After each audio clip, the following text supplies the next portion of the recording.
Halo Mbak Zoya. So Halo, akhirnya sorry. bisa join dengan Mbak Zoya.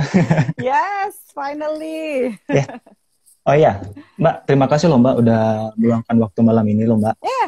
Sorry ya, agak telat. Ya ampun, aku tuh benar-benar baru sampai rumah. Ternyata new normal sucks, macet. Wow.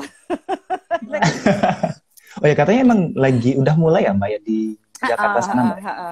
Iya, soalnya kan ada beberapa Oke. kasus yang kayak harus persidangan dan segala macam. Jadi hari ini mau nggak mau, memang saya harus keluar rumah gitu ya. Cuma aku pikir, udahlah, ntar lah sore-sorean dikit. Kan biasanya cuma setengah jam gitu pulang. Ini enggak lah, udah kayak normal nih 1,5 jam lebih di jalan.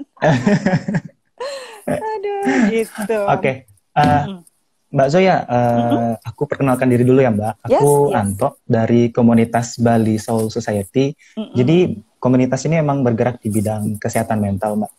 Oh, Dan cool. memang kita memberikan informasi, edukasi juga kepada masyarakat tentang kesehatan mental. Nah, kebetulan nih, kan Mbak Zoya juga bergerak di bidang yang sama lah tentang kesehatan mental. Of course. Cuman memang expertnya di bidang psikolog seksual begitu Mbak ya. Iya. Oke. Soalnya kalau kurang Nah, seksnya juga bisa nggak sehat mental kan? benar-benar Mbak. Lack of sex bisa Oke. bikin crazy. Wah, itu menarik Mbak. Nanti kita bahas Mbak. Right? Oke. Tema kita malam ini kan tentang bahasa cinta Mbak ya. Bahasa cinta dikala LDR gara-gara pandemi ini Mbak. Nah, kalau misalnya LDR seperti ini, kita langsung aja ya Mbak ya.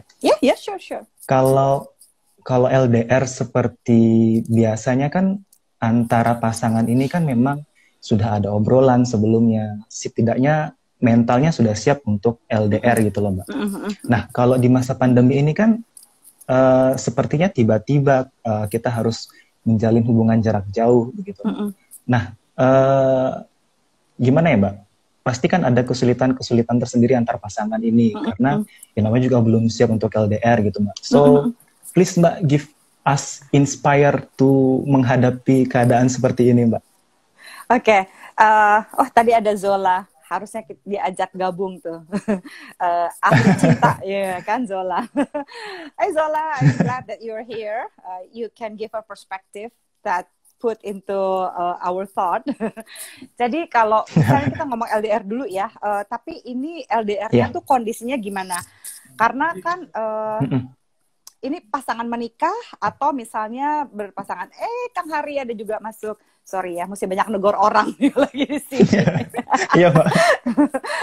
So, yang LDR-nya dalam konteksnya apa gitu? Misalnya apakah ini long distance marriage gitu, atau misalnya terpisah karena apa gitu? Karena jadi terpaksa harus di luar kota berbeda, atau kalau pasangan yang LDR-nya dalam kondisi pandemi kan macam-macam ya. Ada yang terpaksa harus LDR, biasanya adalah mereka yang belum menikah gitu. Jadi nggak bisa ketemuan.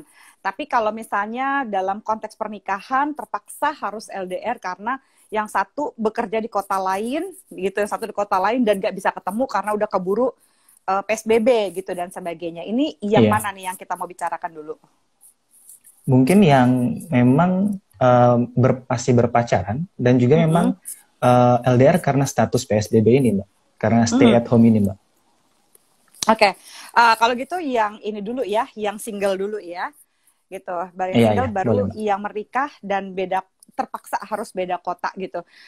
Kalau misalnya bagi yang terpaksa harus ada di sama-sama satu kota, satu tempat, tapi karena pandemi itu relatif jadi sulit ketemu gitu ya.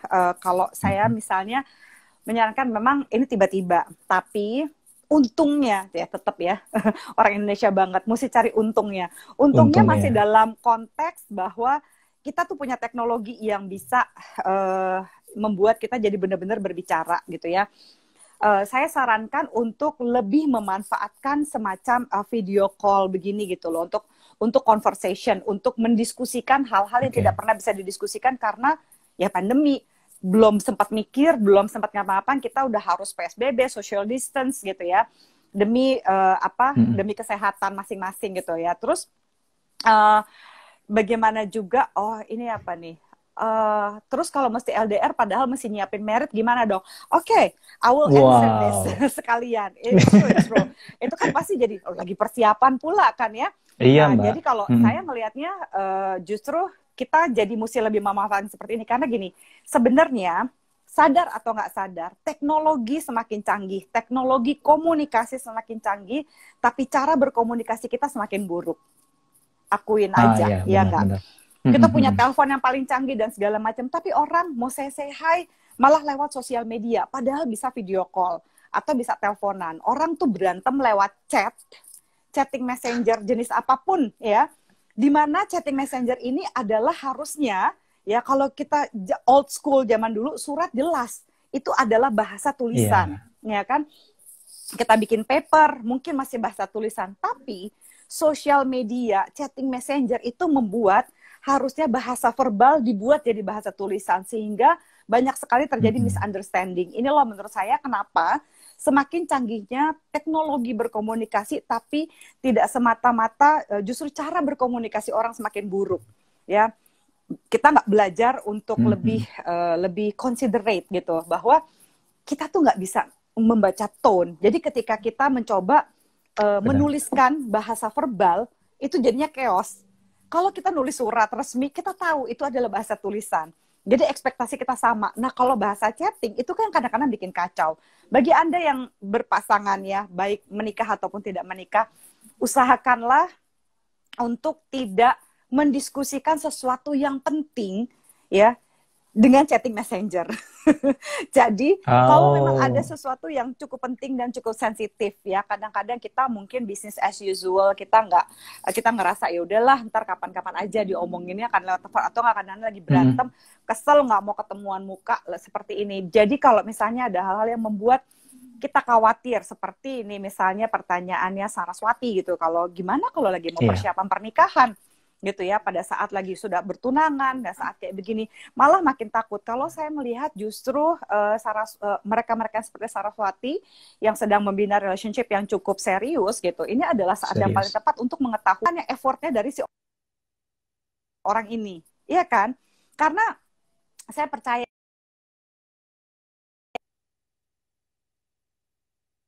apalagi ketika Anda sudah bertunangan, harus terpisah, harus LDR gara-gara pandemi dan COVID, tapi tidak melakukan effort apa-apa di dalam kondisi yang ini, oke, mungkin ada shocknya gitu ya, mungkin mesti shock, tapi ini kan udah berapa lama gitu ya, let's say kita hitung dari bulan Maret ya, Maret, April, Mei, Juni, sudah 3 bulan, harusnya sudah masuk kepada masa adjustment. Ketika selama Anda lihat deh, kalau bulan Maret dia masih galau, kita semua galau bulan Maret, gitu kan.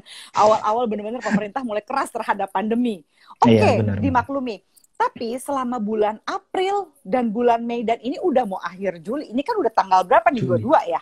Nah, 22, udah tanggal segini, udah tanggal 22 gitu ya, istilahnya udah 3 bulan, dia punya waktu untuk menyesuaikan diri, dia tidak membuat effort yang cukup signifikan untuk misalnya untuk kontak, misalnya nggak ada effort, apa sih effort dia selama 3 bulan? Kalau masih Anda selama pacaran, apalagi sudah merencanakan pernikahan, tapi tidak ada effort yang cukup signifikan untuk berdiskusi dengan Anda mengenai rasa tidak nyaman karena pandemi, mengenai apakah ada ketakutan-ketakutan cintanya ini jadi bikin kangen atau malah bikin nyaman. Nyaman ya nggak pacaran, nyaman lah ya nggak ketemu dia, iya kan? Gitu ya. Kan perasaan tidak bisa bohong. Nah pada saat seperti ini, ujian pandemi ini justru membuat kita bisa sadar apakah dia bisa menjadi orang yang sesuai untuk kedepannya nanti. Saya tahu memang tidak ada pakemnya karena ini adalah ya pandemi, mungkin pandemi yang sebelumnya kebanyakan dari kita belum lahir atau tidak merasakannya. Gitu. Ini adalah situasi luar biasa, ini stres buat banyak orang, tapi justru buat saya ini adalah berkah bagi mereka-mereka yang sedang pacaran ya atau yang bahkan sudah tunangan, melihat effort yang dilakukan oleh pasangan Anda dan bagaimana Anda menilai perasaan Anda terhadap relationship ini. Semakin Anda sebenarnya nyaman, bisa berkomunikasi, bisa mengatakan ketakutan-ketakutan Anda, bisa berdiskusi, meskipun belum tentu dapat solusinya, tapi kenyamanan untuk bisa berdiskusi mengenai ketakutan-ketakutan itu berkah sekali loh benar pada masa pandemi ini.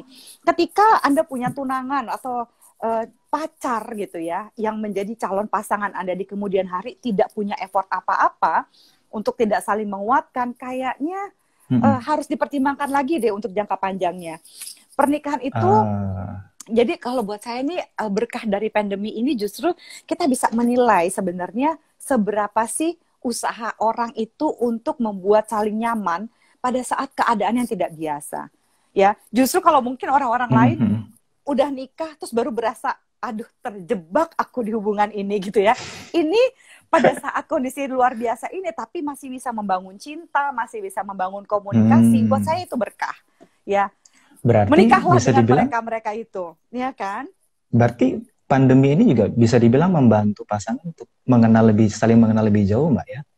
Iya. Karena kan dengan yang Mbak Zoya bilang tadi, kalau semuanya sudah ketahuan bagaimana effortnya dia, bagaimana saling memahami diri sendiri, komunikasi yang terjalin, berarti membantu banget dong, Mbak. Berarti ada hikmah di balik pandemi ini. Ini by the way, Zeva bertanya topiknya apa, boleh dipin aja topiknya biar orang bertanya gitu. Mbak. Sambil saya jelaskan ya. Yang kedua adalah bagi mereka-mereka pasangan menikah. Tadi juga Mas Denny bilang bagi kami pelaku LDR Balikpapan dan Jakarta. Wah itu LDR-nya serius ya Mas ya. Terus nih, COVID-19 bagi kami bukan sekedar ujian dalam LDR suami istri, tapi semakin menguatkan cinta antara aku, istri, anak, dan kami berdua. Luar biasa, benar banget Mas Denny. Ini adalah ujian dan ini adalah silver lining kalau menurut saya berkah ya. Nah kalau misalnya bagi para suami istri gitu yang kebetulan pasangannya bekerja di luar kota, baik suaminya atau istrinya, dan sudah biasa, mungkin mereka biasanya weekend pulang gitu ya, atau beberapa bulan sekali pulang gitu, dan terpaksa, yang mungkin saya susah, saya kebayangnya tuh kayak pelaut gitu ya, yang mereka pulangnya cuma mungkin bisa kayak setahun 2 kali dan sebagainya, begitu ada masa kayak begini terus jadi tambah chaos kan, tambah kepisahnya lebih lama gitu. Saya paham ini benar kalau misalnya kondisi biasa mungkin menikah orang udah tahu, oh ya udah saya bisa kira-kira mendiskusikan kondisi-kondisi ini, tapi begitu lah sebenarnya sih bisa pulang, tapi ya nggak boleh karena semuanya udah pada lockdown, beberapa negara lockdown gitu, atau beberapa daerah juga susah banget gitu untuk datang ke Jakarta misalnya, atau untuk ke Bali kemana gitu ya, itu butuh surat dan segala macam. So kondisi yang yang tidak biasa ini ya, selama ya memang ada beberapa daerah yang agak relatif susah gitu internet dan sebagainya. Benar. Sehingga jadi terjebak gitu ya relatively, tapi gunakanlah yang yang bisa setidak-tidaknya bisa saling ngeliat kayak gini loh gitu, wajah, untuk mendiskusikan kondisi-kondisi yang tidak biasa ini. Jadi saya selalu sarankan please ya, meskipun Anda dua-duanya punya sosial media, jangan berdiskusi lewat inbox, misalnya inbox Instagram atau Facebook atau apapun, please jangan lewat sosial media sama sekali gitu ya. Mendiskusikan sesuatu yang cukup pelik seperti ini, jangan lewat kirim-kiriman misalnya voice note gitu atau apapun itu. Usahakan selalu cara yang paling ideal, terutama bagi suami istri, adalah dengan minimal bisa melihat wajah seperti ini gitu ya, menggunakan video call, FaceTime dan sebagainya, betul.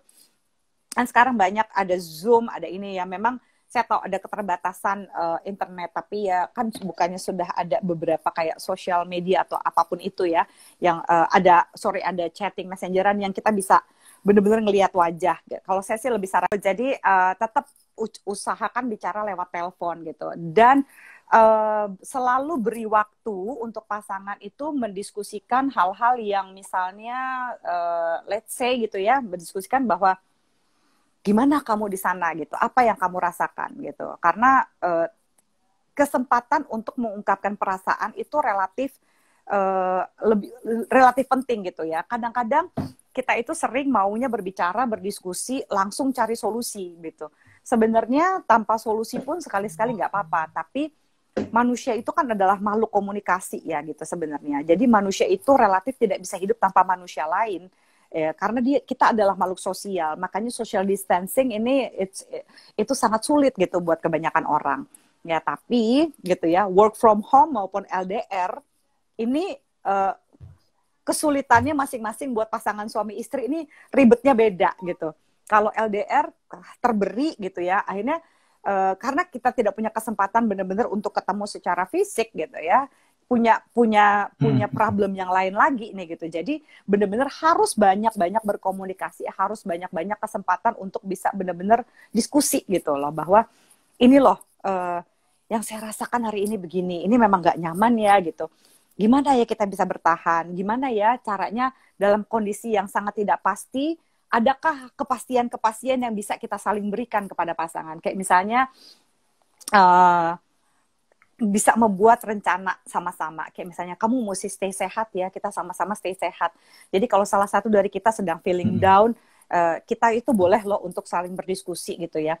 Jadi ini adalah saran yang penting banget, yang kadang-kadang kita saya lihat kebanyakan orang Indonesia suka agak over nih menggunakan bahasa gini, positive thinking. Udah deh, positive thinking aja, kita akan baik-baik aja. Buat saya itu secara sehat mental terlalu mensimplifikasi gitu ya. Orang itu boleh loh untuk merasa tidak nyaman dulu pada kondisi yang tidak biasa. Jadi jangan disimplify dulu ketika ada pasangan yang bilang, aduh aku capek banget ya gitu. Ini aku kangen. Jangan menganggap remeh gitu Mbak ya. Jangan menganggap remeh gitu. Jangan dengan mudah mengatakan, udah positive thinking. Terus atau enggak, judgment yang paling tidak enak juga ya, seolah-olah kita jadinya kayak pesakitan, nggak religius banget, adalah ungkapan bahwa kamu kayak orang nggak punya Tuhan aja sayang, sebentar-sebentar ngeluh, nggak percaya banget sih. Jangan bilang kayak begitu ya, please jangan cepat-cepat bilang positive thinking aja yang gitu ya. Yang kedua adalah langsung menghakimi ya dengan bilang kamu kayak orang nggak punya agama, kamu harus kuat, kamu harus begini, nggak ya. Kalau Anda yang LDR ya, ketika Anda dengan mudahnya ya mengatakan kepada pasangan bahwa kamu harus positive thinking ya, kamu harus begini, kamu sama saja sudah tidak memanusiakan manusia lain ya. Bagi siapa saja, apalagi sama pasangan sendiri, ketika kita dengan mudah mengatakan udah yang doa aja. Iya gitu ya, berdoa ya, percaya pada Tuhan itu adalah pilihan spiritual dan itu sangat-sangat privasi antara Anda dengan pencipta Anda. Tapi nggak pernah boleh main ngomong begitu aja sama pasangan. Saya ngerti kalau misalnya kita harus ini sama-sama. Ya kalau misalnya Anda baca, iya gitu ya. Dengerin dulu pasangan Anda ketika pasangan Anda sedang curhat, oke? Setiap orang pada saat keadaan dalam keadaan luar biasa, dalam saat keadaan tertekan, dia itu boleh banget loh untuk mengatakan kepenatan hatinya. Dia boleh loh mengeluarkan unek-uneknya. Dalam psikologi kita kenal dengan istilah katarsis gitu ya. Kalau orang awam menyebutnya sebagai venting out gitu, ngeluarin unek-unek aja. Izinkan manusia itu menjadi manusia, terutama bagi orang yang Anda cintai, pacar Anda, kekasih Anda, orang tua Anda gitu ya, suami atau istri Anda, izinkan mereka untuk merasa tidak nyaman dulu. Manusia mana sih yang tahan pada saat pandemi begini? Nggak ada. Ketika orang diizinkan untuk merasa tertekan, divalidasi perasaannya, dia akan bisa survive ya. Tapi mana bisa ada orang yang tiba-tiba, ayo mari kita berpikiran positif saat ini juga Anto, supaya semuanya jadi lebih baik. I'm sorry, it's total BS menurut saya. There's no such thing. Ketika Anda tidak memanusiakan manusia, pada saat itulah saya tahu hubungan Anda pasti tidak akan lebih baik, ya kan? Bayangkan udah jauh, berat, kangen sama pasangan, ya karena terpaksa LDR gara-gara pandemi, nggak bisa mendiskusikan dulu, dihakimi. Kamu nggak percaya sama Tuhan ya, Yang? Kamu tuh negative thinking. Ayo kamu harus positive thinking sekarang juga. I mean like seriously, don't do that. Berarti kunci yang paling penting adalah menjadi pendengar yang baik dengan pasangannya seperti itu. Karena kan menjadi pendengar yang baik itu memang harus dilatih sih menurutku sih Mbak Zoe. Karena disitulah kita belajar untuk bagaimana berempati, mengembangkan empati dengan pasangan seperti itu. Iya. Mbak, empati pada pasangan ngomongin masalah LDR ini, kan ada beberapa pasangan yang memang kalau dia pacaran itu salah satu komponen penting itu adalah physical touch, Mbak. Bagaimana sentuhan-sentuhan fisik dengan pasangan seperti itu. Ya kalau sekarang gimana dong, Mbak? Karena kan mungkin beberapa orang bahwa contoh kangen deh. Kalau kangen itu baru bisa terobati kalau misalnya ada physical touch dari pasangan. Of course. Atau mungkin juga ada pasangan yang cuman butuh deep talk ataupun dengan chatting itu juga udah cukup. Tapi bagi teman-teman yang memang butuhkan sentuhan fisik ini gimana dong? Seberapa penting sih sentuhan fisik dalam hubungan relasi ini, Mbak? Sebenarnya itu sama pertanyaan, ada orang yang nanya sama saya, Mbak Zoya, sebenarnya manusia normal itu berapa lama sih mampu social distancing? Saya bilang ya nggak selama ini. This is very abnormal gitu ya. Nggak ada manusia yang tahan 3 bulan lebih gitu ya untuk Benar, apa? Mbak. Nah ini sama nih pertanyaan sebenarnya Mbak, berapa penting touching itu dalam relationship? Nah kalau LDR kan touching juga pasti kurang ya, of course gitu. Tapi gini deh, karena kondisinya sedang luar biasa ya, semua orang pasti butuh seperti itu. Saya juga ingat saya pernah live di Instagram bersama dengan salah satu teman saya, Panca. Pada waktu itu sayangnya Instagramnya belum bisa di save ya, jadi udah ngilang waktu itu ya, Instagram live-nya nggak bisa dimasukin IGTV pada zaman itu awal-awal bulan lalu. Jadi di situ dia bilang gini, Mbak Zoya, nggak nampol loh Mbak, nggak kerasa loh kalau nggak sentuhan itu gitu. Social distancing itu frustrasi gitu begitu. Betul gitu. Nah, gimana kita manusiakan pasangan kita juga dan diri kita sendiri dengan kita mengatakan, aduh nggak enak banget ya sayang ya, kita nggak bisa loh sama sekali untuk sentuhan. Ya, akui, acceptance. Kata Brené Brown ya, Brené Brown itu dalam buku, saya suka banget, saya lagi baca lagi bukunya dia, saya suka banget buku dia yang mengenai the power of vulnerability ya. Ketika kita merasa vulnerable dan kita mengakui kita vulnerable, kita sedang dalam keadaan rapuh, kita dalam keadaan ringkih ya. Pada saat keadaan itu kita akui bersama dengan pasangan kita bahwa kita berdua ini dalam kondisi yang sangat tidak enak karena ingin pelukan, ingin bersama-sama. Sementara physical touch itu sangat penting gitu ya. Gottman juga mengatakan, bahkan yang lebih pedihnya lagi gitu ya, pada saat pandemi kayak gini, bagi mereka yang sering ketemu sama-sama aja, saya tidak menyarankan ciuman gitu ya. Resikonya relatif tinggi, apalagi kalau saat pasangan sedang tidak enak badan, tenggorokannya lagi seret sedikit dan sebagainya gitu. Itu agak lebih pelik. Bayangkan kalau mereka berciuman, sementara COVID kita tahu kan dari dari mucus ya, dan dari saliva gitu ya, dari air liur dan misalnya dari hidung gitu. Nah itu kan beresiko gitu. Padahal menurut Gottman, salah satu yang bisa membuat pasangan itu solid adalah ketika dia berciuman setiap hari. So itu aja saya nggak bisa sarankan gitu. Jadi memang nggak bisa dibandingin ya. Jadi saya ingin semuanya yang mendengar ini dan kebetulan LDR atau terpaksa LDR tanpa bisa mendiskusikannya, memang Anda nggak bisa menggantikan ini gitu ya. Physical touch itu tidak tergantikan pakai apa gitu. Anda mau pakai sex toys, nggak bisa gitu. Itu sangat-sangat berbeda dan tidak bisa disubstitusi juga dengan bantal guling atau boneka gitu ya. Yang bisa setidak-tidaknya gitu ya membantu perasaan Anda sehingga Anda bisa menciptakan oksitosin sendiri adalah dengan cara Anda memberikan sentuhan pada diri Anda sendiri ya. It's very simple sebenarnya. Jadi Anda melakukan breathing exercise karena breathing exercise itu membantu untuk kortisol lebih tenang gitu ya. Nah, jadi biasanya endorfin itu bisa endorfin dan oksitosin itu ada ketika hubungan seks yang berkualitas, ya mungkin nggak bisa benar-benar disubstitusi sih langsung ke beda lah kualitasnya kalau olahraga ya, kita mendapatkan endorfin lewat olahraga sama endorfin lewat hubungan seks yang berkualitas. Demikian juga dengan oksitosin, menyentuh pasangan kita ya, menyentuh anggota tubuhnya, tentu memberikan oksitosin yang lebih tinggi. Hormon oksitosin adalah bonding hormon atau love hormone.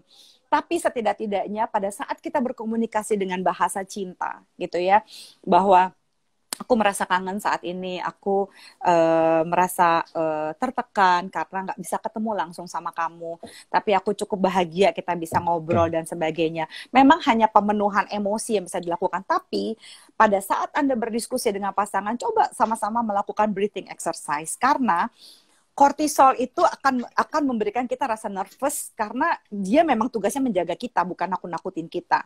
Jadi ketika kita udah mulai panik, aduh gimana ya, nggak tahan ini, nggak bisa ketemu orang sama sekali, nggak bisa ketemu sama pasangan, nggak bisa memeluk dia gitu ya. Pada saat kita berpikir kayak gitu, yuk kita sama-sama breathing exercise. Ketika kita bernafas, jantung itu akan akan ngikut sama nafas kita. Jadi waktu kita kita coba tarik nafas pelan-pelan, jantung itu akan ngikutin. Makanya kalau kita marah, nafasnya kan gitu kan ya, gitu. Akhirnya kita jadi tegang.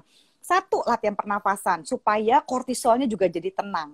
Oh oke, dia mencoba menenangkan diri. Zoya sedang menenangkan diri, so ayo kita ikutin. Nah begitu si jantung itu ngikutin aliran nafas kita, ketika kita nafas tenang, satu, kita sudah lumayan bisa calm ourselves down. Kedua adalah dengan Berarti memeluk diri sendiri, kayak gini Mas Santo, gitu ya. Jadi memang harus kena kulit ya, kalau misalnya cuma begini doang, enggak. Ini agak lumayan loh oksitosinnya. Dengan bilang, aduh gitu aku kangen, iya tenang, nggak apa-apa, it's okay.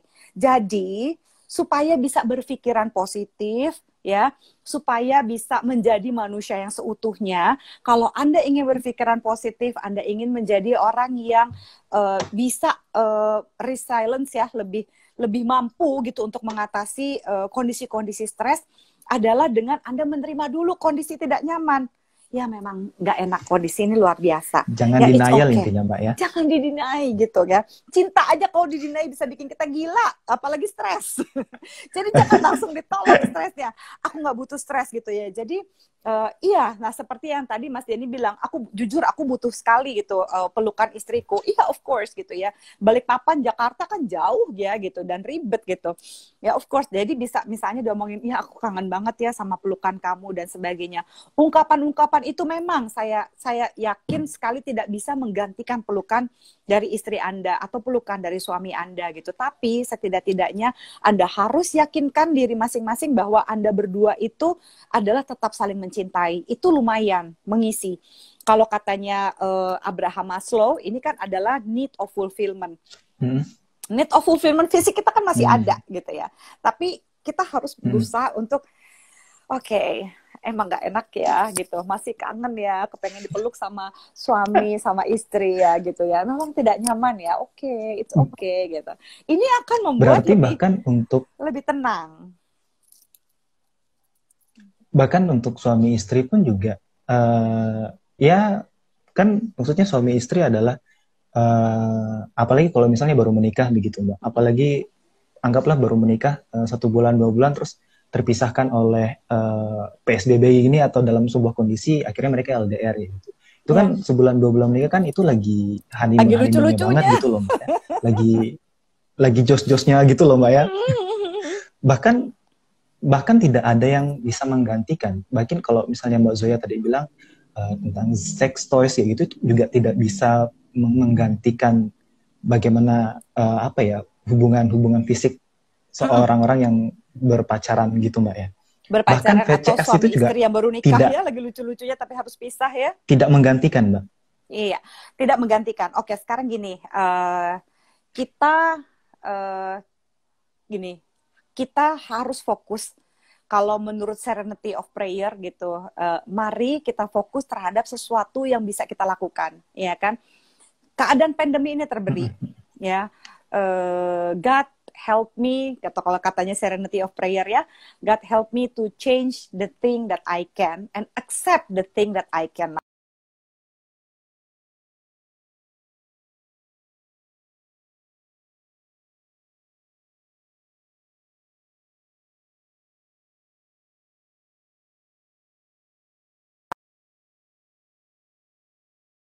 Pada hal-hal yang tidak bisa saya lakukan. So God help me to change the thing that I can and accept the thing that I cannot change. Ya, hal yang saat ini yang tidak bisa saya rubah apa? Pandemi saya tidak bisa rubah. Peraturan pemerintah dibuat untuk kebaikan kita, walaupun ada banyak chaos dalam peraturan pemerintah. Satu bilang begini, satu bilang begitu, dua-duanya sumber kredibel ya. It's stressful, right? Nggak sinkron Mbak ya. I get you, nggak sinkron gitu. Kita ya, aduh, suruh nyari sumber kredibel kagak hoax.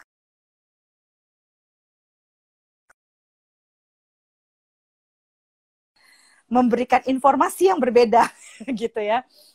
Itu adalah saya tidak bisa kontrol ya gitu ya. Saya hanya bisa melakukan sesuatu yang terbaik yang saya bisa gitu ya.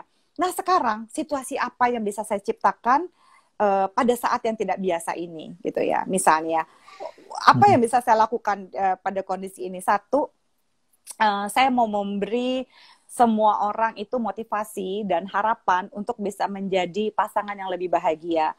Ya, baik Anda pacaran ataupun Anda misalnya dalam kondisi menikah, baru menikah gitu ya, lagi lucu-lucunya. Terus karena pekerjaan, Anda terpaksa harus berbeda pulau, berbeda kota aja udah susah banget gitu untuk bisa ketemu ya. Terpaksa harus LDR gara-gara pandemi. Berita baik yang bisa saya kasih dan saya jamin gitu ya. Pernah ada orang yang bertanya sama saya, sebenarnya sih ini 2 minggu lalu pertanyaannya itu ketika saya Instagram live bersama dengan teman saya Alia Haju, di situ kita kan lagi pertanyaan para suami gitu ya tentang kehidupan mereka. Nanti malam juga akan ada nih Instagram bersama dengan live Instagram sama Alia pertanyaan suami yang kedua. Di situ pertanyaan bagus sekali, simple, dia cuma begini, Mbak, dia tanya, kapan sih kehidupan pernikahan yang paling bahagia tuh kapan? Wah, itu pertanyaan simple, tapi dalam dan jelek banget kan. Iya ya gitu. Kapan ya sebenarnya pernikahan tuh paling bahagia? Terus saya mikir, iya, saya tahu pernikahan paling bahagia adalah pernikahan yang bisa melewati masa-masa sulit berdua, menjadi satu tim. Bukan artinya udah deh gue maafin aja, atau ya udah gue jalanin aja deh gitu ya, demi anak-anak, demi apapun juga. Tapi kalau saya percaya, Anda akan jadi bahagia ketika Anda bisa melewati perselingkuhan, ya kan? Jadi sudah pernah selingkuh, tapi bisa benar-benar memaafkan dan bisa benar-benar berdua. Anda bisa melewati misalnya masa krisis-krisis nggak punya uang gitu ya, rasanya kesel sama pasangan dan sebagaimana, atau tidak bisa memprovide atau tidak bisa mendukung pasangan di saat mereka sedang jatuh miskin mungkin dan sebagainya. Selebih itu Anda akan lebih kuat gitu ya. Lalu masa pandemi, ini adalah bukti cinta yang paling besar. Anda mau bahagia dalam pernikahan Anda, usahakanlah untuk menjadi tim yang baik pada saat pandemi ini. Saya jamin orang-orang yang mampu ya, orang-orang yang mampu untuk bisa melewati masa pandemi ini berdua dan menjadi tim yang sehat, Anda akan menikmati kebahagiaan yang relatif tidak dirasakan oleh orang-orang kebanyakan gitu. Jadi kalau misalnya masa pandemi ini kan masa sulit gitu, kemampuan Anda untuk bisa melalui masa pandemi ini, Anda akan merasakan kebahagiaan yang beda gitu. Bukan cuma kan gini, kalau misalnya orang bilang iyalah bahagia, banyak duit. Loh, banyak orang juga yang ada duit pada masa pandemi ini juga stres. Kenapa? Karena dia merasa ternyata gue punya duit gak bisa beli kesehatan. Apakah dengan punya duit gue bisa jamin bahwa saya tidak akan kena COVID? You never know. Punya uang, punya segalanya, tidak menjamin. Tapi ketika Anda sudah melewati ini semua bersama-sama, ya, ada teman saya yang mereka pasangan itu kena COVID, ya, dia mengurung diri selama 2 minggu dengan obat dokter dan segala macam dan akhirnya survive, ya. Anaknya nggak kena, jadi anaknya itu selama 2 minggu nggak bisa ketemu ibu bapaknya, meskipun ibu bapaknya ada satu rumah, tapi mereka harus mengurung diri kan di kamar yang berbeda gitu ya. Anaknya itu diurus sama neneknya gitu dan sama ada babysitternya gitu. Jadi itu berat banget loh gitu. Tapi mereka punya relationship yang lebih bahagia pasca COVID ini. Karena they can survive this gitu. Jadi kalau Anda memang keadaan ini tidak biasa, tapi saya jamin kalau Anda bisa menjalani ini berdua, Anda pasti akan lebih bahagia. Beda loh bahagianya kalau udah pernah melewati kesulitan bersama-sama ya gitu. Karena kan memang mungkin kerjasamanya semakin terasa mungkin gitu Mbak ya. Karena iya, kan punya skill masa-masa baru sulit kan. gini emang benar-benar. Iya benar-benar. Mbak ngomongin masalah tadi kan katanya ada sudah ngomongin tentang masalah selingkuh tadi. Ini juga bertanya menjawab pertanyaan dari San Cahya ya. Mbak Zoya, kalau selingkuh dengan yang dekat di masa sekarang ini bisa ditolerir nggak sih? Karena kan tadi Mbak Zoya juga mengatakan bahwa ketika sudah berhasil melewati selingkuh, itu berarti, dan kembali lagi ke pasangan, berarti itu adalah pengalaman yang tepat begitu kalau nggak salah Mbak ya? Iya. Uh, Sanjaya ya. Kapan sih selingkuh bisa ditoleransi?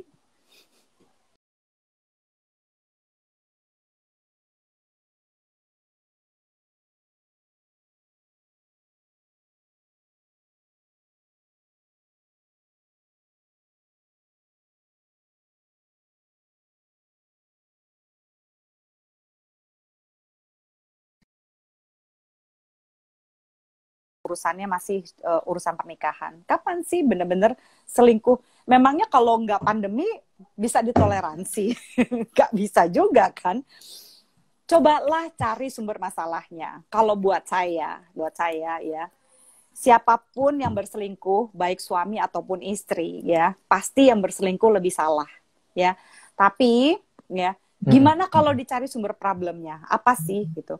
Buat saya, cinta itu kalau benar-benar cinta, ya. Jadi saya nggak terus terang ya, saya nggak percaya kalau Anda memperbaiki pernikahan demi anak-anak. Saya yakin orang yang memperbaiki pernikahan demi anak-anak sih sebenarnya nggak cinta-cinta banget. Karena saya percaya bahwa orang yang cinta itu justru akan memperbaiki pernikahannya demi kebahagiaan anak-anaknya. Kami para psikolog ini gitu ya, kami para psikolog itu bukan ahli nujum. Kami nggak akan bisa menebak, kami nggak akan bisa tahu. Tapi hati-hati ya, anak itu adalah ahli nujum yang lebih canggih daripada kami. Mereka mungkin nggak bisa mengartikulasikan apa yang terjadi, tapi anak-anak bisa tahu Anda berdua itu nggak bahagia di dalam rumah tangga. Ya, bahasa cinta. Jadi mereka akan belajar bahasa cinta dari kebahagiaan orang tuanya. Oh, jadi kalau cinta itu gitu ya, meskipun udah saling kesel, bertahan aja, meskipun berantem terus, diem-dieman terus, jutek-jutekan terus, kesel-keselan terus, diem aja, bertahan aja. Nggak bisa kayak begitu kan, gitu. Perselingkuhan kapanpun nggak bisa ditoleransi. Sejak kapan perselingkuhan bisa ditoleransi? Cari tahu dulu gitu ya. Apa sih sumber perselingkuhannya? Apa sih akar perselingkuhannya? Apa sih yang bisa dipenuhi lewat perselingkuhan ini gitu kan? So, manusia itu adalah memiliki need of fulfillment ya. Saya tidak mengatakan wajar aja selingkuh. Kapan selingkuh wajar itu kan nggak ada jawabannya. Ya kalau menurut Abraham Maslow, manusia itu memiliki need of fulfillment gitu. Ada pemenuhan-pemenuhan ada pemenuhan-pemenuhan emosinya. Nah, kalau misalnya tidak terpenuhi gitu, apakah gitu ya ketika dia berselingkuh terus berarti bisa terpenuhi emosinya lewat perselingkuhan ini atau lewat pasangannya gitu. Nah, ketidakpenuhan ini bisa nggak diperbaiki? Jadi jangan bilang demi anak-anak dulu, bohong banget. Sekarang, kalau misalnya gitu ya, pada masa pandemi ini Anda berselingkuh, atau biasanya yang masa pandemi ini selingkuh, sebenarnya problemnya udah dari dulu. Ya. Tapi nggak diselesaikan, pas masa pandemi ini makin pelik, apalagi yang work from home. Gitu ya. Atau yang merasa LDR kangen, pasti pernikahannya itu bahagia. Tapi pada masa LDR nggak kangen, gitu ya, ini jadi tanda tanya besar buat saya, ada apa? Kalau Anda lebih bahagia jauh dengan pasangan Anda dibandingkan enggak, kayaknya memang ada yang salah. Apalagi dengan alasan, ya gimana dong lagi LDR dong, jadi ya aku selingkuh aja deh. Ya, gimana pembenarannya gitu? Gitu. Jadi jangan nyari pembenaran gitu ya. Anda mau selingkuh sama yang dekat atau sama yang jauh, cari tahu apa sih yang Anda cari. Ketika Anda butuh orang lain gitu, Anda butuh berselingkuh gitu dengan orang lain untuk merasa bahagia dalam pernikahan Anda. Katanya ada yang bilang selingan indah keluarga utuh. Benar keluarga utuh kalau ada selingkuhan. Benarkah selingan ini membuat Anda lebih bahagia gitu ya? Apakah baterai yang Anda isi dari luar sana adalah baterai yang sama yang bisa Anda berikan di dalam keluarga Anda untuk bisa membahagiakan keluarga Anda? Atau sebenarnya baterai ini harusnya Anda charge di dalam pernikahan Anda sendiri, bukan dari luar. Energinya mungkin beda, kebutuhannya mungkin beda, gitu. Itu yang dicari tahu dulu kalau menurut saya. Kalau masa pandemi ini mungkin ya bisa jadi ini cuma alasan aja sih, gitu, yang dicari oleh siapapun yang berselingkuh. Deketnya gimana dong, lagi pandemi nggak bisa. Iya, sama aja kayak bilang gini, aduh aku udah mulai bosan nih, gitu. Aku nggak mau kerja di sini lagi, aku mau keluar. Apakah juga nanti kalau misalnya dalam pernikahan kita akan bosan terus kita aku udah bosan aku cerai ya, like it's not commitment. Kalau kata Steinberg, komitmen is commitment gitu. Rasa cinta itu cuma perasaan loh gitu ya. Jadi karena cinta ini adalah kata kerja, lakukan sesuatu gitu ya, lakukan sesuatu untuk menjalani cinta ini gitu, lakukan sesuatu untuk memupuk cinta ini. Rasa bisa hilang. Anda bisa bosan nggak? Saya jamin Anda pasti bisa bosan dalam pernikahan. Hubungan mana sih yang Anda nggak akan bosan? Pasti bisa. Tapi kalau Anda bosan terus Anda cerai, Anda bosan terus Anda langsung mutusin, Anda bosan terus Anda langsung pindah kerja, Anda manusia macam apa? Ya, komitmennya ada di mana? Apa Berarti sih yang Anda cari apakah gitu? sebaiknya ada kata maaf bagi pasangan yang berselingkuh, Mbak? Second chance maybe atau chance berikutnya? Oh, of course gitu ya. Tapi pastikan aja bahwa kalau Anda mencintai anak-anak Anda gitu ya, usahakan untuk menyelamatkan pernikahan Anda dulu. Pertanyaannya paling simpel, kalau misalnya Anda dicabut ya, dicabut gitu, anak-anak dari pernikahan Anda ini, apa yang Anda lakukan?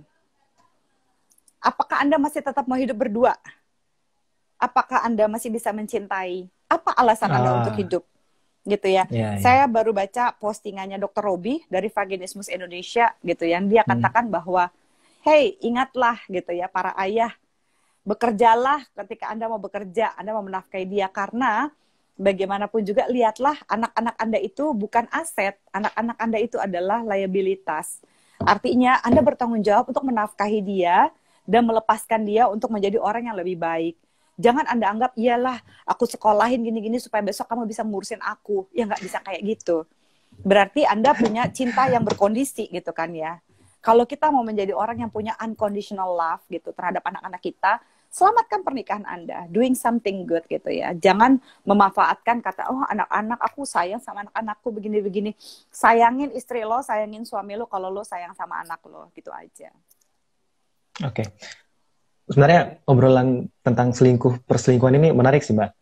Ini aku coba bacain pertanyaannya, Mbak. Kemarin aku Ya, juga open question sure. di Instagram pribadi. Di Instagram BS juga ada pertanyaan kayak gini. Mbak, bagaimana sih cara menghilangkan keraguan pada pasangan? Jadi, apa ya? Punya perasaan yang negatif kali gitu, Mbak, ya, terhadap Mm. pasangannya. Bagaimana cara menghilangkan keraguannya, Mbak? Uh, kalau buat saya ragu-ragu mah jangan dihilangkan. Ragu-ragu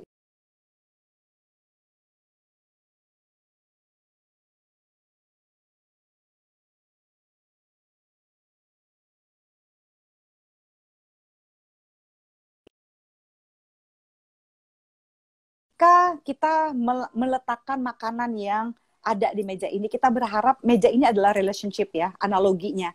Gitu. Hmm, Jadi dalam hmm, dalam hmm. meja ini, meja makan, saya harus membawa sesuatu di dalam meja ini sebagaimana pasangan saya membawa sesuatu. Apa yang akan kita makan di sama, apa yang kamu punya gitu ya, untuk kita berbagi bersama. Kan kehidupan pernikahan itu kurang lebih kayak begitu gitu ya. Kehidupan relationship itu kan kayak gitu. Apa yang saya mau bagi buat kamu dan apa yang bisa kamu bagi buat saya gitu. Jadi apa ini buat kita gitu kan, sehingga ini menjadi kita. Ketika kita ragu-ragu ya, kemungkinan Anda sudah memberikan investasi lebih besar dibandingkan apa yang pasangan Anda investasikan dalam relationship ini. Ketika saya ngomong Hmm, hmm. investasi ini, saya bukan cuma ngomong duit ya. Investasi emosi misalnya. Ya, investasi emosi kan macam-macam. Jadi kalau misalnya Hmm. Anda meragukan pasangan Anda, kemungkinan suara hati Anda dan pikiran Anda itu berbeda. Jadi ketika Anda meragukan, ini adalah tanda tanya besar. Itu adalah pertanyaan bagus menurut saya, evaluasi. Kenapa Anda Hmm. meragukan dia? Kalau Anda mau menikah, menikahlah dengan orang yang bisa Anda percaya. Dan buat khusus buat perempuan yang mendengar ini, menikahlah dengan orang yang bisa kamu hargai. Karena bagaimanapun juga, yang jadi kepala keluarga nanti kan laki-laki. Bagaimana kita mau Hmm, hmm. percaya, kita akan interupsi terus loh kalau kita dipimpin sama laki-laki yang menurut kita nggak jelas gitu mau bawa kita kemana. Dia akan nahkodanya. Kita akan mempertanyakan terus, kamu mau ke timur apa mau ke barat sih gitu. Jadi kita akan mempercayakan arah dari relationship ini kepada laki-laki yang kayak apa gitu ya. Nah, seorang laki-laki gitu ya, Anda carilah perempuan yang benar-benar Anda yakin tuh bisa mendukung Anda gitu. Ada kebanyakan laki-laki gitu cukup mencari, udah kayaknya dia cocok jadi ibunya anak-anak. Anda bayangkan nggak bahwa hidup akan dimulai bersama dengan dia dan berakhir bersama dengan dia juga. So, belajarlah juga Hmm, untuk hmm. melihat calon pasangan yang akan bisa mendampingi Anda gitu ya dan bisa Anda cintai. Kan itu pertanyaannya. Jadi bukan jangan Berarti sampai dia dicintai cuma karena dia bisa ngasih ke lu anak. Kalau dia nggak bisa ngasih anak, suruh diapain? Dibuang. ber- Ya kan nggak berarti gitu. memang masing-masing pasangan itu yang benar-benar harus menerima kekurangan begitu, Mbak, ya. Ya, Tapi berarti kan tapi ada beberapa kasus bahwa dia menerima kekurangan dari pasangan dan dengan berharap bahwa pasangannya nanti ketika menikah akan berubah, Mbak. Oh Bener iya, nggak sih, itu Mbak? enggak, selamat.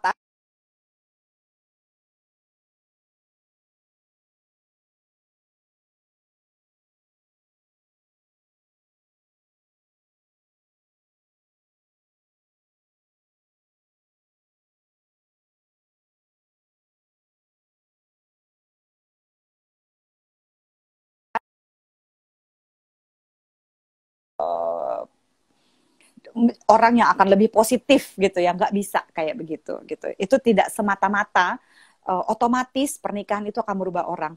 Kalau sampai Anda menikah atau pacaran atau punya anak berharap bahwa pasangan Anda akan berubah, Anda sudah masuk dalam jebakan-jebakan toxic relationship gitu. Nggak bisa. Anda mau nggak Waduh. berubah? Anda mau nggak berubah for the sake of orang lain? Berubahlah karena Anda ingin menjadi orang yang lebih baik. Ya, orang bisa menjadi inspirasi Anda, tapi kalau alasan Anda berubah karena pasangan Anda, saya yakin sih nggak akan bisa bertahan lama. Itu saya Tapi kan jamin. biasanya diembel-embeli karena cinta, Mbak. Karena cinta semua orang bisa berubah begitu, Mbak. Cinta bisa buta, tapi nggak usah bodoh.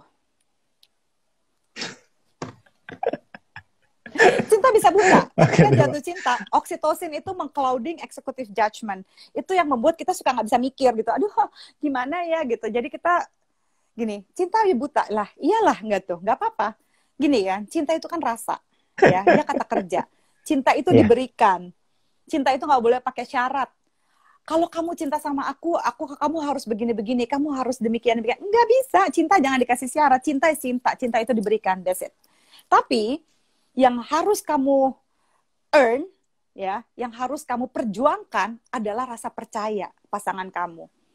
Jadi kalau misalnya ada orang bilang gini, Mbak, kok aku uh, kamu nggak bisa percaya sama pasangan kamu gitu ya, atau misalnya kamu curiga mulu pasangan kamu melakukan sesuatu gitu terhadap kamu. Kalau misalnya bilang ini pacar saya cemburuan banget, Mbak, pertanyaan saya biasanya apa yang sudah kamu lakukan sehingga membuat pasangan kamu cemburu, sehingga kamu membuat pasangan kamu cemburu gitu ya kalau bisa gitu. Terus kalau misalnya bilang Anda tidak pernah memberikan alasan untuk membuat dia cemburu, tapi dia cemburu aja, oke, mungkin dia insecure. Tapi pertama-tama, coba ngaca dulu. Kalau kamu dapat pasangan yang cemburuan terus, apa yang udah kamu lakukan? Jangan-jangan ketika dia nyuruh kamu ini itu, nyuruh kamu berubah, kamu iya-iya aja. Lama-lama kamu bete, akhirnya kamu keluar aslinya, terus dia merasa kamu berubah. Terus dia cemburu, kamu malah bilang, kamu cemburuan. Nggak fair kan? Gitu. Jadi, cinta itu diberikan, nggak usah dibuktikan. Yang harus dibuktikan apakah kamu bisa jadi orang yang dipercaya. Itu aja. Cinta memang bisa buta, bener lah. Orang kalau lagi kelepak-kelepak jatuh cinta, kata Steinberg, emang nggak bisa gimana-gimana, tapi nggak jadi bodoh kan. Trust your heart gitu. Yang penting supaya nggak jadi orang bodoh, gimana caranya supaya hati dan logika itu kompak. Ya, ketika hati tenang, logika juga Benar. tenang, kita akan baik-baik aja. Oke. Oke, Mbak. Gitu. Pertanyaan selanjutnya, Mbak ya. Oke. Ini dari ya gitu. Kira-kira kayak gitu, Mas Diva. Santo. Oke, Mbak. Pertanyaan selanjutnya dari Diva MS, Mbak. Kalau mau bilang kangen, tapi nggak mau kelihatan kangen sendiri, itu bagaimana? Kalau mau bilang kangen, tapi nggak mau kelihatan kangen sendiri, itu bagaimana? Oh, mungkin maksudnya gini, Mbak. Kangennya dia tidak terbalaskan. Jadi kangennya dia, ya memang tidak terbalaskan dengan sesuai dengan keinginannya dia, itu bagaimana? Saya tidak percaya pada playing games ya. Saya tidak percaya pada udah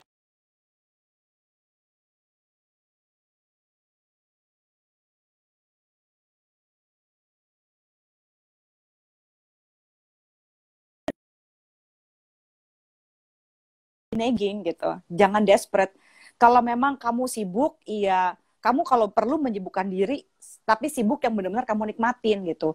Bukan karena pura-pura sibuk gitu. Seperti juga ketika kangen. Sekarang udah tahun 2020 ya. Hidup itu singkat ternyata gitu. Banyak orang juga meninggal karena COVID, nggak nyangka-nyangka sehat dan sebagainya. Bukankah lebih baik kalau kangen kita bilang kangen gitu ya. Nggak ada loh orang mati gara-gara gengsi, terus nggak bisa bilang kangen. Yang ada banyak banget orang regret, menyesali untuk relationship yang dia nggak pernah ungkapkan, ya, untuk apa namanya, bisa sama-sama sama orang yang dia cintai, tapi gengsi mau ngomong gitu ya. Untuk semua cinta yang tidak pernah diungkapkan, itu malah lebih menderita. Kalau buat saya, kita kesel sama orang kita bilang, masa kita cinta sama orang kita nggak bilang, ya kan? Kita sayang sama orang kita Benar. bilang gitu. Ya mungkin malu ya, gengsi ya, tapi buat saya sekarang lebih untung mana sih gitu.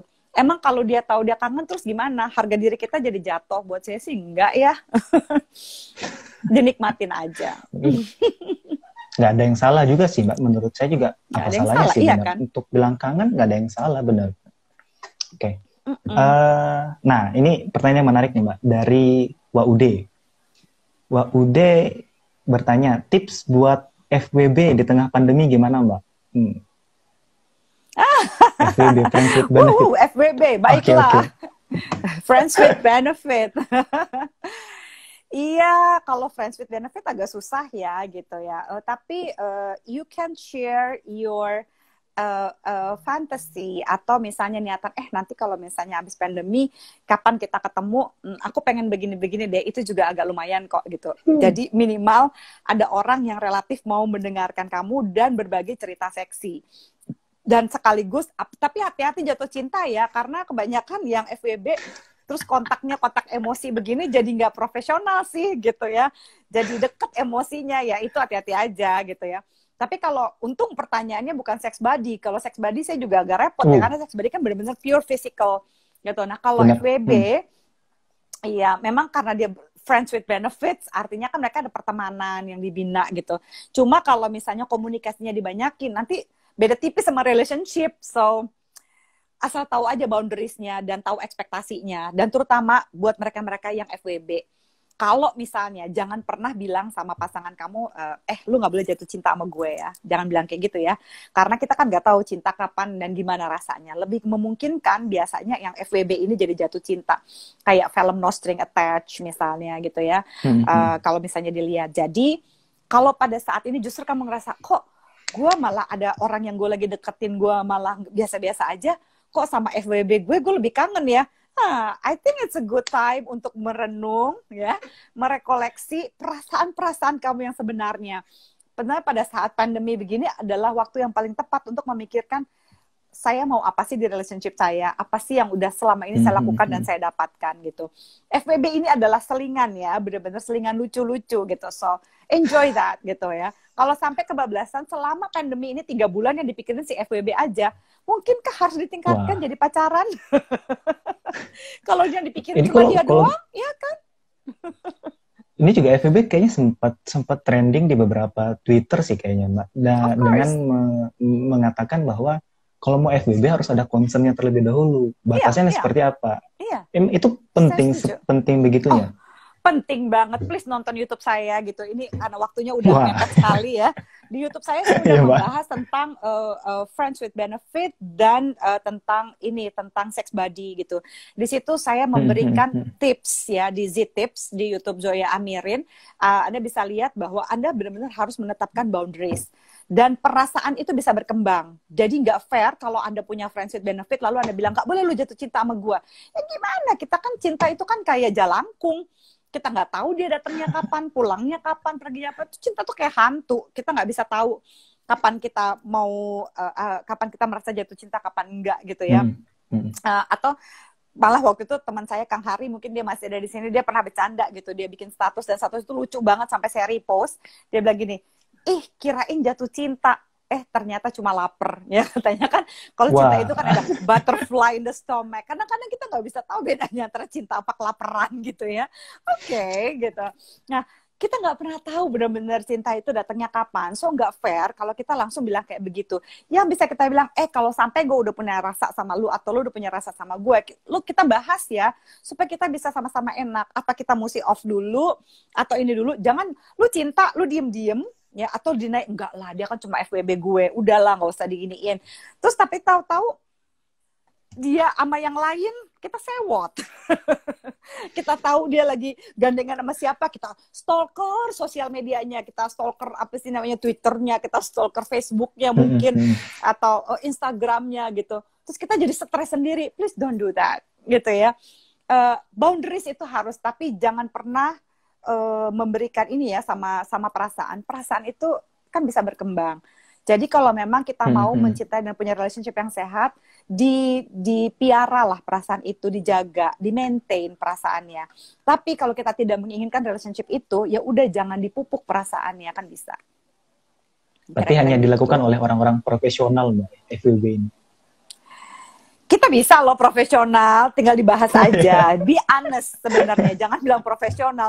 Kain FWB juga mesti ada hatinya juga ya, gitu. Kalau nggak ada hatinya, Iya, benar sih, diputus aja di luar, iya kan? Jadi Anda nggak mau beli putus pasti, kalau friendship kan pasti lebih suka karena ada rasa kan, ada hati gitu. Nggak mau sama totally strangers. Ada orang yang kayak begitu dan nggak apa-apa juga gitu. Tapi yang penting be honest to your feelings. Kalau emang Anda ngerasa ada perasaan-perasaan lebih kayak kangen atau apapun itu, ya dibahas aja. Gue kangen nih sama lu gitu. Ya boleh kan. Tapi ketika mengatakan kangen ya, jangan berharap bahwa harus dikangenin balik.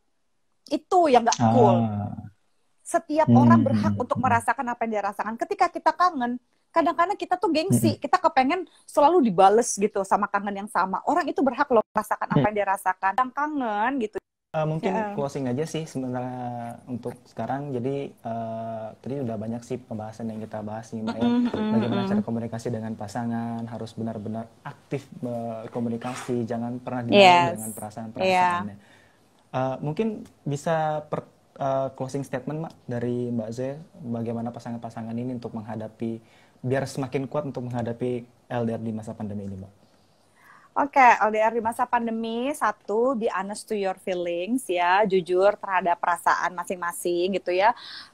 Kalau misalnya kita merasa kangen dan segala macam, kayaknya udah bukan saatnya untuk gengsi, apalagi apalagi Pak Sutri gitu ya, untuk mengungkapkan itu. Dan please validasi perasaan pasangan Anda.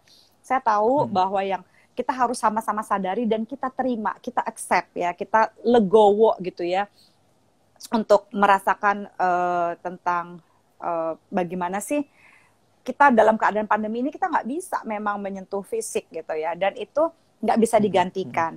Kita terima kondisi ini yang tidak biasa ini gitu ya. Terus kita coba untuk memvalidasi perasaan pasangan kita dengan lebih jujur, dengan nggak cepat-cepat bilang, udahlah yang positive thinking aja. Mungkin kalau kamu males gitu mendengarkan, atau kamu bilang gini, sayang aku lagi nggak sanggup nih gitu ya dengerin kamu, boleh nggak kasih waktu gitu untuk saya memproses dulu, saya juga lagi ini, pas saya dengerin kamu tadi, kok saya juga capek ya gitu, boleh nggak kita bicarakan lain waktu. Jadi kejujuran seperti ini perlu, kejujuran yang asertif gitu ya. Jangan langsung menuding pasangan yang, udahlah yang positive thinking aja, mungkinkah kamu lagi males dengerin dia gitu ya. Tapi kan juga nggak usah ditolak juga, cuma kasih waktu aja, yang ternyata aku capek juga ya gitu. Tadi aku pikir aku siap ngedengerin kamu, tapi ternyata aku nggak sesiap itu gitu. Boleh nggak aku untuk memproses perasaanku dulu gitu ya. Aku nggak bisa ngomongin ini gitu. Itu kan juga enak ya gitu. Kita bisa lebih santai dengan cara seperti ini gitu. Termasuk juga kita bisa bilang ke pasangan kita, soal percaya sama Tuhan, ajak aja, iya.